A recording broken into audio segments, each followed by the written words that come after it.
आपल्यासोबत असीम सरोदे जे आहेत, सर काय सांगाल, काय एकूणच प्रतिक्रिया? नक्की खरं तर एकीकडे सुप्रीम कोर्टाने भरत गोगावले यांना झापलेलं होतं, परंतु आता भरत गोगावलेंची नियुक्ती जी आहे ती कायदेशीर आहे असं त्यांचं म्हणणं आहे. पण विल ऑफ द पार्टी नावाचा एक जो प्रकार त्यांनी अस्तित्वात आणला की पक्षाची इच्छा काय आहे, या अशा एका आर्टिफिशियल पक्षाची इच्छा काय आहे आणि ती इच्छा ही एकनाथ शिंदेंच्या बाजूने अशा प्रकारचा निर्णय दिलेला आहे. सुप्रीम कोर्टाच्या निर्णयाचा अपमान करण्यात आलेला आहे. भरत गोगावले यांना मान्यता दिली नव्हती सर्वोच्च न्यायालयाने, त्यांची नेमणूक बेकायदेशीर आहे असं सांगितलेलं होतं. एकनाथ शिंदेंची गटनेता म्हणून नेमणूक सुद्धा बेकायदेशीर आहे असं सांगितलेलं होतं. हे सगळं सांगितलेलं जे आहे त्याच्यावर पाणी फेरण्यात आलेलं आहे आज. आणि हा मला वाटत नाही की उद्धव ठाकरेंचा पराभव आहे, हा त्यांच्या शिवसेनेचा पराभव आहे.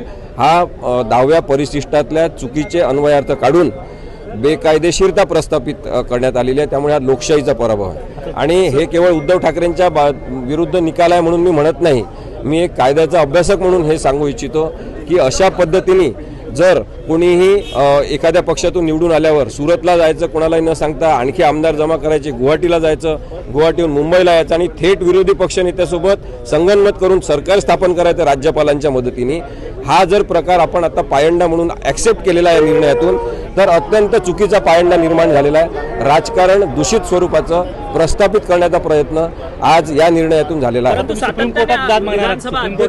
सुप्रीम कोर्टात याच्या विरुद्ध नक्कीच दाद मागण्यात येईल आणि सुप्रीम कोर्ट याच्यावर योग्य निर्णय देईल अशी अपेक्षा आपण नक्की करू शकतो. कारण की सर्वोच्च न्यायालयाने जवळपास 5 महिने या सगळ्या प्रकरणावर सुनावणी केली आणि त्यांना तो सगळं प्रकरण लक्षात आलेलं आहे.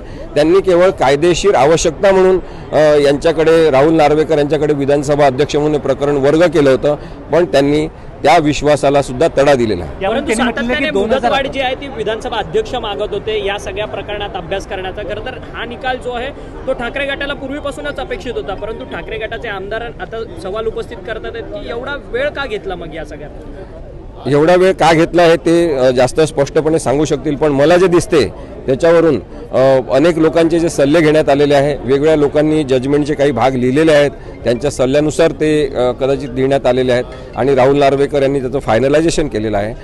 त्याच्यामध्ये खूप लोकांचा हातभार लागलेला आहे निर्णय देताना. त्यामुळे मॅन्युपुलेट पॉलिटिकल लोकांकडनं झालंय का हा निकाल? नाही झालं असेल, कारण ते त्यांना माहीत, पण असं दिसते साधारणतः जजमेंट वाचत असताना जे काही शब्द काही वाचता येत नव्हते सरांना, त्याच्यावरून असं दिसते की त्यांना जे काही वेगवेगळ्या प्रकारचे निर्णय त्याचे पॅरेग्राफ लिहून देण्यात आले, त्याचं एक अत्यंत उत्तम डॉक्युमेंट त्यांनी तयार केलेलं आहे आणि त्या मेहनतीतून लोकशाहीचा अपमान झालेला आहे असं मला वाटतं. आहे की 2018ची जी घटना दुरुस्ती आहे त्यांनी मान्य केली नाही, म्हणजे वैध नाही म्हटलं, म्हणजे पक्षप्रमुख पद हे जे आहे ते नियमबाह्य असल्याचं म्हटलं. परंतु त्याच 2019 मात्र त्यांचं एबी फॉर्मवर उद्धव ठाकरेंची सही होती आणि तेच आमदार मात्र आता एकनाथ शिंदे पात्र नाही. तुम्ही हा अत्यंत योग्य मुद्दा उपस्थित केला आणि हा मुद्दा युक्तिवादात आलेला होता की त्याच एबी फॉर्मवर सही उद्धव ठाकरेंची पक्षप्रमुख म्हणून आहे आणि त्याच एबी फॉर्मच्या आधारे एकनाथ शिंदेपासून भरत गोगावलेंपासून सगळेजण जे पळून गेलेले 38 जण आहेत ते सगळेजण त्याच एबी फॉर्मवर आपले निवडणूक अर्ज भरलेले आहेत आणि निवडून आलेले आहेत. त्यामुळे त्यांनी स्वीकारलेलं आहे, त्याला आपण म्हणतो ॲब इनिशिओ, की प्रत्यक्ष दिसते की ते स्वीकारलेलं आहे त्यांनी त्यांचं प्रमुख पद.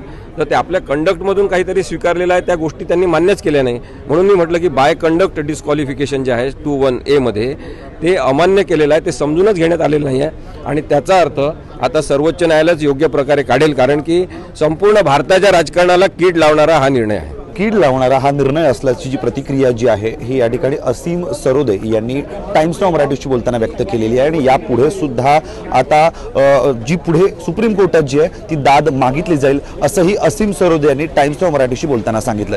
Video journalist तुषारसह Harshal बदाने Patil, times नाव मराठी, मुंबई.